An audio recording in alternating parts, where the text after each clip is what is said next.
Hey everyone, James here, and today I'm back with another video. This is update number 4, and in here I'm going to be showing off some builds that I did recently. I did 3 scenes for the World in Darkness group on Flickr for the Operation Quechua, or however that's pronounced, contest. And I happened to win that, but what I really want to show in this video is the 3 scenes that I made for that, and go over some breakdowns and techniques that I used in them so that you guys can improve your own scenes.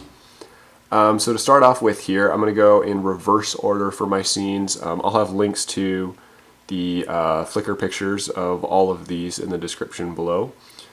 But this is the final scene right here. It is supposed to be inside of a base. I'm just going to go over some of the techniques that I did. So this is roughly what the final picture looked like right here, only a lot darker, and I think a little bit closer. But when I come out a little bit farther, you can see that that is not at all what the scene looks like right here. It is not at all a complete build, and that's kind of the beauty of scenes, is that you can make something that looks really awesome, but it doesn't require as many pieces or as large of a space as another build. You don't have to make it look good from every single angle. Now that's not to say that your scenes won't be large. One of mine ended up being really, really big here for this contest, and you'll see that at the end. But let's just go ahead and get into this. So one thing that was really important with this one right here, since there's nothing super complex about the actual build right here itself, was the lighting. And so for that, I used these right here. These are just external battery packs that happen to have a light on the front here. And then I taped this like wax paper type thing here. Really, you can use any type of paper. Tissue paper or whatever, just to diffuse the light so that it's not as pointed right there, and it's behind this, so that when I put it up here on the roof on these trans yellow plates, just like that, it comes through the plate right there, but it's not as pointed or as bright as if I do it without the paper covering it like that right there. You can see how it kind of tones it down and minimizes some of that reflection over on the wall there. So that's one of the biggest things, is diffusing light. And then I also used a light back here to kind of light up that hallway with some pink light right there. Which, to get the different color, I just used trans pink 1x2 bricks.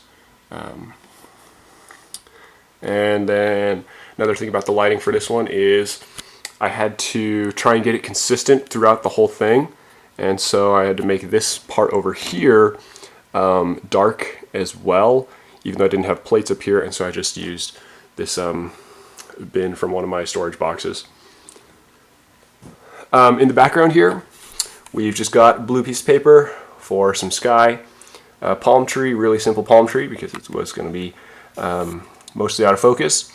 Again, all this stuff back here was intended on being out of focus, so it's not very detailed at all. And then this allowed me to spend most of my time on this part right here. So let me go ahead. I'm going to move that. That right there was just to make sure that you wouldn't see any of the light coming in through the back right there, through the small little gaps in the bricks. And then this is like the main technique or interesting area, I think, of the build, were these 2 panels right here. They're inset. I'm not actually sure how much. It might be half a plate. It might be a whole plate. But what I did to achieve that is they're not actually connected. They're just kind of clamped in there. And if I take one out, you can see that I just have a bracket right here to make sure that they're the right length. but then to keep them from being pushed in too far, I just use some of these Technic, whatever these things are called. These connectors right here, it's just the 1L connector, and that gave me the right, it basically kept it the correct amount out of the dark red inset to give me that that offset that I wanted right there. And so without that, it's literally just a smooth thing right there with the tiles. Let's see, we've also got, so we got the figures posed right here. Not too much to say about that. I just used like some of the blood pieces here to hold up his arm, because when it was just on the ground like this, it looked way too low. So just small details like that. We've got this computer console right here, which is similar to an older one that I've done before. And basically all I did was use some Exoforce robot arms that I can shove in between the side of the brick and then the middle hole, and they'll stay in there. And then I use the droid arms to connect to those and get that angle. And so it looks kind of cool, just simple like that. Roof up here, we use inverted tiles to get that smooth finish, and then like I said, just used trans yellow plates right there to allow the light to come through in certain areas. For this window, I did snot, and let's see if I can pop this out. Okay, that might be enough. I don't really care about breaking this because I've already shot all the pictures that I'm going to need for it. Okay, so what you can see here is that instead of just using a normal snot brick, I actually used Technic 1x2 bricks with the pinhole in it, because this allowed me to offset, oops, bumped something else. This allowed me to offset the windows so that it was in the middle of the brick, like that right there, instead of being flush with the wall. So just a small little detail, try and make it a little bit more interesting. And then I also used offsets right here. Just let me try and rip this roof off. Okay, now you can see this a little better. This part right here is simply just masonry bricks turned around backwards. It's one of my favorite textures right there, so I use it here in the floor, as you can see, and then also over in those panel things. But then in between, instead of just having it be the whole brick gap in between each one, I just used jumpers right here to offset some bricks right there a little bit farther out, just make it a little bit more interesting. Here, again, we've got Technic things just holding on these black tiles. I just did this mainly because it looked really bad to have such a blank color of wall right there, such a large space. Normal, like, you can use smooth textures, like for example, the whole floor is almost entirely smooth. Literally the only difference in texture is the lines from the masonry bricks right there. But I've broken it up with a bunch of different colors right there. And so I did the same right here, just trying to incorporate the black so that it wouldn't be quite as boring. If I move these figures all out of the way here, then we can see this tunnel. And let me move the light so it's not as quite as bright. So what I did here is nothing super crazy. You can't really see it here, unfortunately, because of the lighting. Maybe I should shine this here. But I used jumper plates right there, trying to get a different texture. I don't think it really showed up in the picture, the final one, because it's so dark. But just flipped them outwards, so you're getting the anti-studs of those as a different texture. Got 1x1 bricks back there and other stuff, again, just to create different textures and such. And that's practically it for this. Last thing I'll show, I guess, is just the snot work that I did for the floor here. So to get these rectangles, if I pop it out, you can see that it is just tile right there, plate at the top here, and then I just did some snot right there so that when it was placed on in, then we got this nice looking rectangle box thing. And there's some snot right there for these arrows. It's basically just cheese slopes and such flip-flopped so that I can create the arrows right there, and I just have bricks running on the back so that they're not falling out. That's pretty much it for this scene right here. The next one is going to be this one right here, which is supposed to be more of a city. I'm going to cut the video here so I can move it a bit closer, I think. Alright, here is the second scene, and let's go ahead and get started with this. So to begin with, I took apart a little bit of this already, pretty much the stuff right here. I had a fountain right here and some palm trees, and they kept falling. So I took them off already, especially since I needed the palm tree for this one back here. But anyway, so that's the reason why you see these different colors right here. It's because I knew it wasn't going to be seen in the final picture, and so if it's not going to be seen in the final picture with a scene, then it doesn't matter. And so that's a great place to use other pieces and save stuff. So like for me, I was running out of dark tan tiles after, or these 2x2 tiles after the first scene that you'll see here in a second, since again I'm doing these backwards. And I built these later two right up towards the end of the contest, so I didn't have time to take apart the first one, and so I was working with a bit more limited pieces, and so I needed to stretch these as far as I could, and so I tried to leave them out basically here, use 1x1s and 1x2s and stuff wherever I could to help me with that. Okay, but now for actual techniques and stuff, we'll get right here where you can see I used these crystals to try and represent bullet ricochets.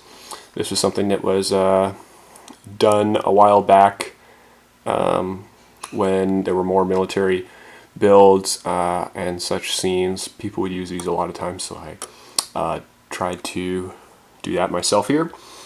And then let's go on to this building right here. So up here, it's honestly, from the front it looks pretty simple. It's actually more complex than you'd think to get it.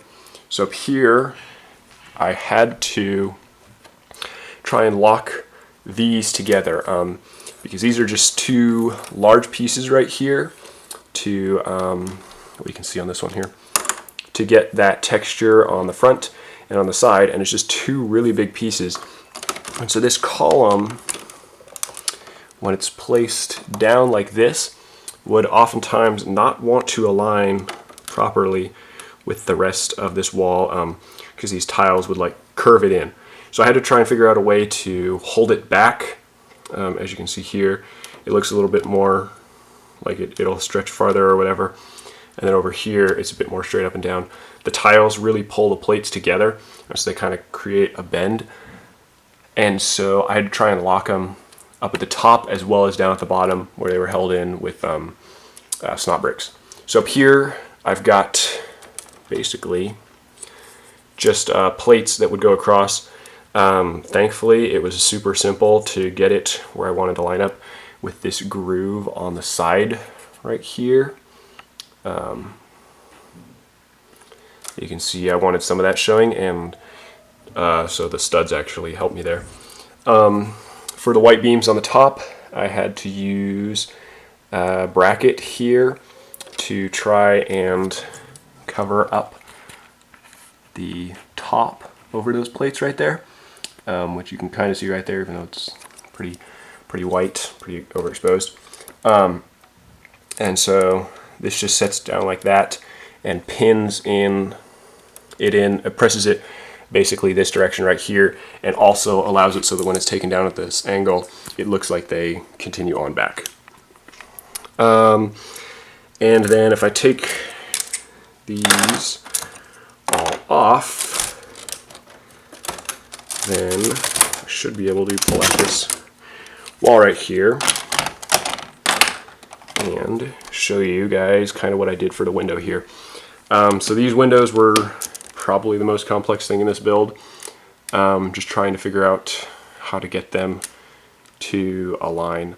And so I've got a combination of different snot bricks right there to hold it in, and also that's a bracket right there, just to get the offsets all right so that I could actually connect the window down here at the bottom to the sidewalls, and also up here at the top where again I've got a bracket right here, and then these are snot bricks right here as well, and also more brackets. Again, reason for that is because this thing right here is actually not attached really in otherwise, because this is all built studs on the side with just using 1x2 tiles that I got off a pick-a-brick a while ago, but then I was using straight up and down bricks here, and so I had to figure out a way to connect them kind of from the back like that. So that's how I did that. Also, I didn't have enough 1x1 tiles here, so I just went under the ground over here so that it would continue that look, because again, it's from a scene, and so you don't care what the back looks like really. So that's that building. Over here, I've got this one right here, which I really like the look of. Unfortunately, you couldn't see it too much in the actual build, so I'll give you guys kind of a view of it right here. Like I said, I really like the architectural design of this one, and so maybe I'll have to keep it around and reuse it in something else. But for this, again, I use some lighting in here. Same thing. I use these lights right here. You could use any sort of a flashlight, and I just had it shine in like this right here. I didn't use the diffusing on it because I wanted it a bit brighter, since this is supposed to be a daytime thing.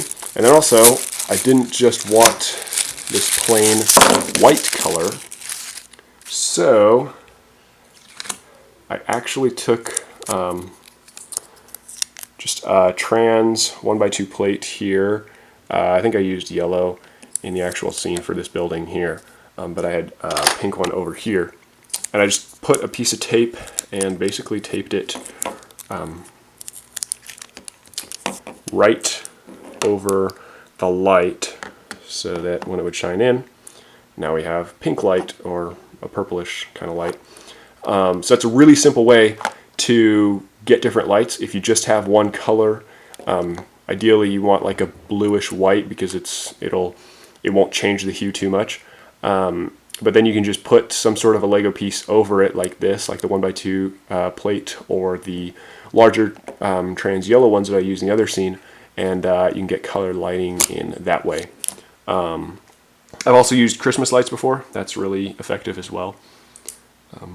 So just some ideas to consider for your own scenes there. But anyway, getting into how I did this one right here. It's built in two parts basically. We've got the top half here that actually slides right off, and then the bottom part.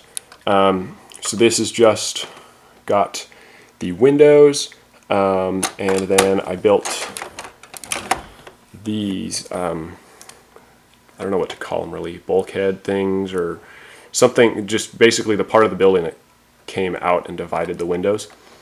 So I built the height of those and then realized that it meant that I was off and I couldn't just use normal plates, so I used brackets here, again to just fill in this gap, put it on some tiles, and then I could slide it right there and then just push it right up against some support that I did right back here. And then these, of course, just normal bricks held on by snot brick. that was the top. Like I said, I really like how that part looked, but also this part down here with these angled windows. This is done super simply, just 1x2 plates all throughout for all three of these. And one tip actually, these two right here are actually built the exact same, like with the colors in the exact same places. I just rotated it 180 degrees. So this pattern that you see right here would actually be viewable on the back side of this one, and then this right here is what the back of this one looks like. Which I can't really show you as well because of the stuff that I have at the back here, but that's just a simple way, so I didn't have to try and come up with another pattern. I could basically build two of the exact same ones and reuse them without it looking like I built two of the exact same ones. And then we've got these slanted windows right here. These are held in simply by one snot brick right down there. It's a really tight fit, so I'm not going to pull it out right now, but that's how it is.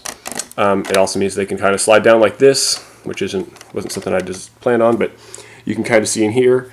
I just did really simple little like table thing right there, and plain wall in the back and tiles so that you wouldn't see anything weird in the background. It would all still be Lego. And that's pretty much it for this other build right here. Like I said, really like how that building came out. That one turned out pretty good too. Yeah, let's move on to the last one. Alright, here is the first build that I did. Also, as you can see, by far the largest. It's on 48x48 right there. And then I've got a 32x32 there and two 32x32s back there. So it's really big. A lot of it just attributed to the water right there. And I'm really, really happy with how this one in particular turned out. You can see basically the final picture was right here, only a lot darker. Like I said, go check out the links in the description for the full thing. But let's go ahead and get started with some of the stuff that I did here. So to start off with, we've got this little boat right here.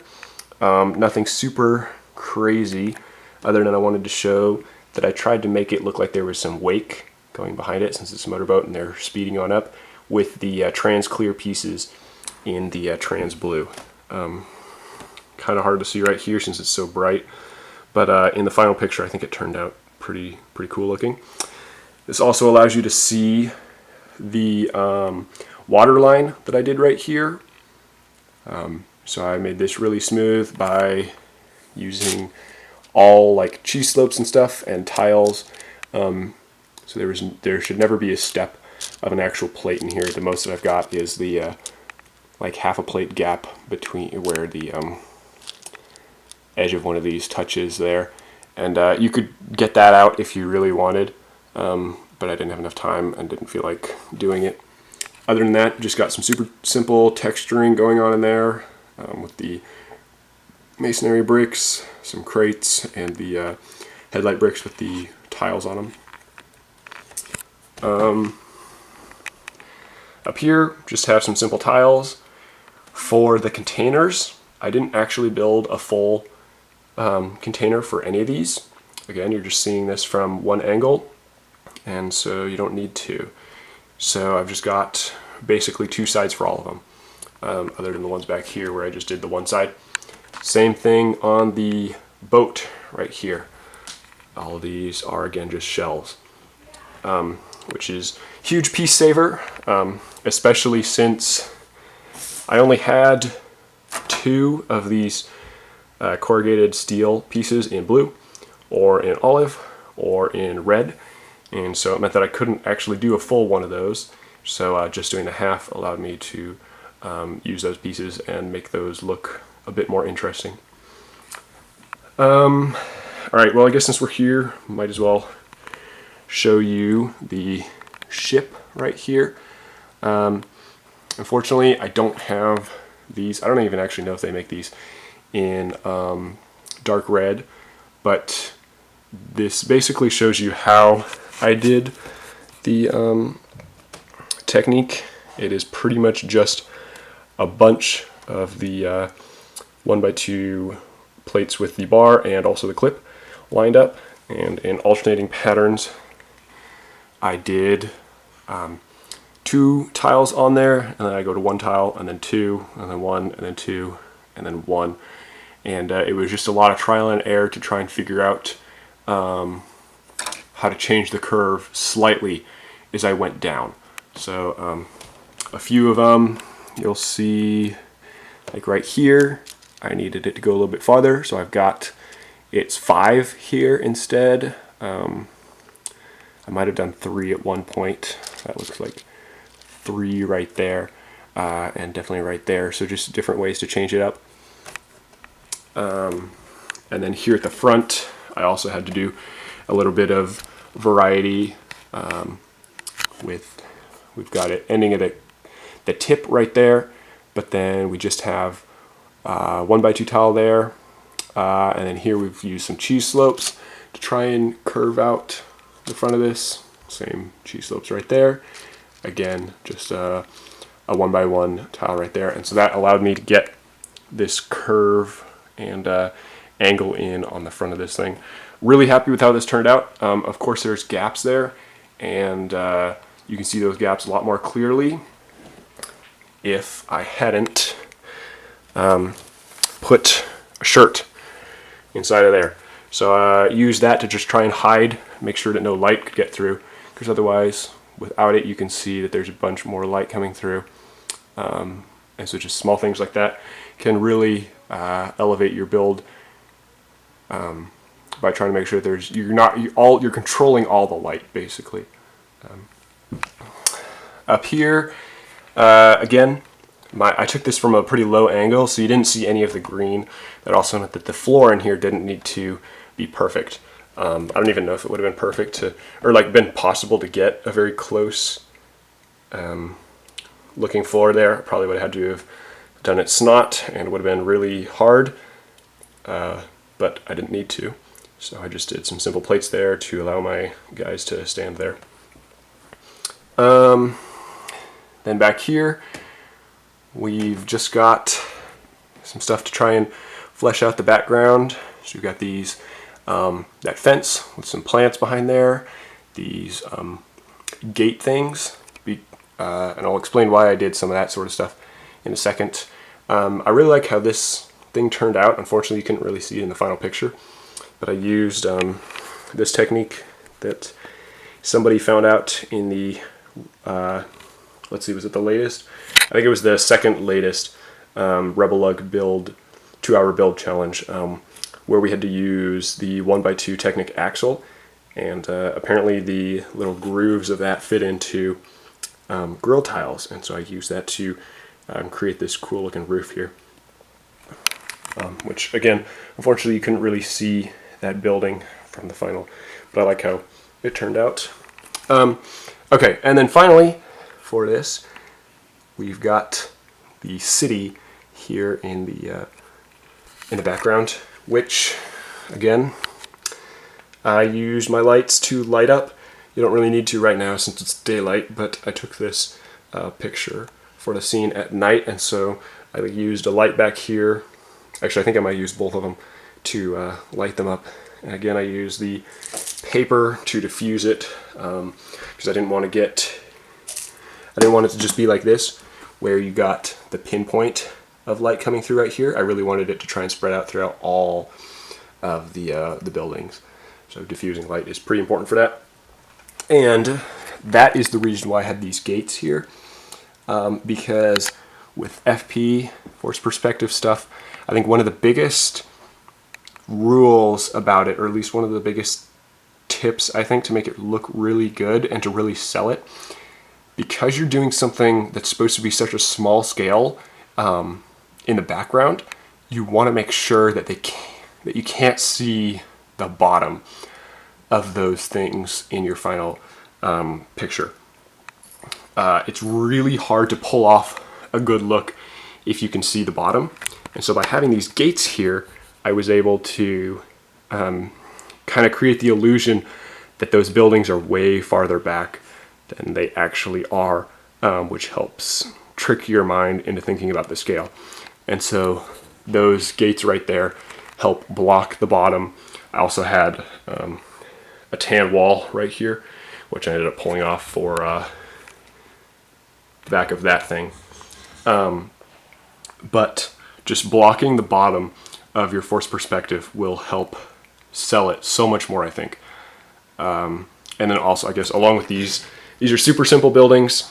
I saw basically the technique on another build, so I'll link that in the description below.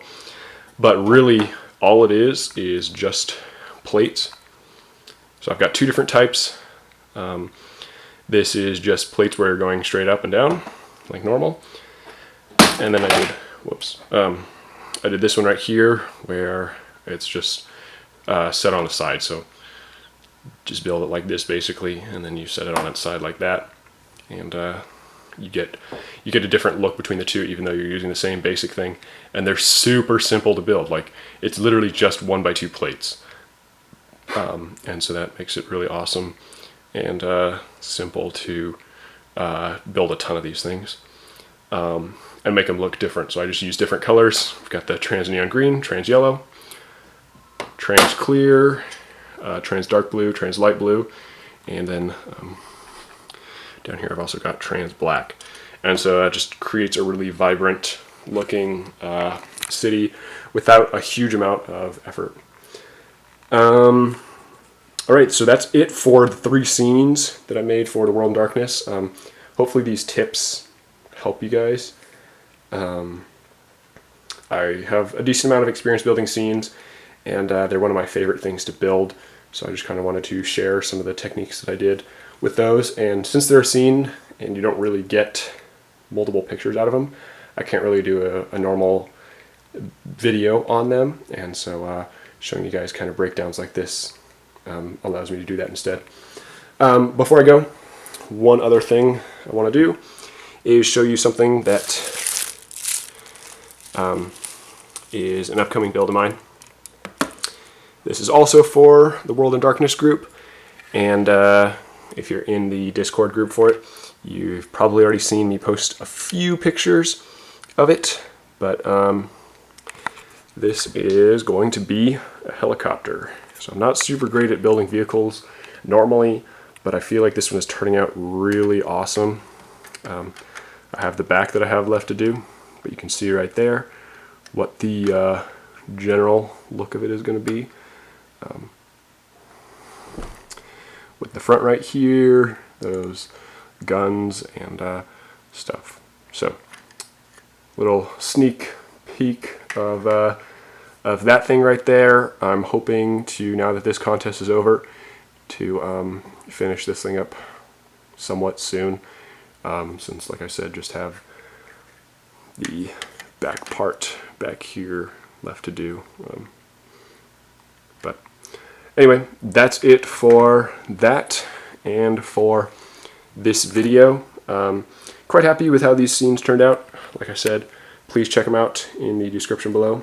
I'll have links to all 3 of them, and thank you all so much for watching this video. I will talk to you again later. Bye.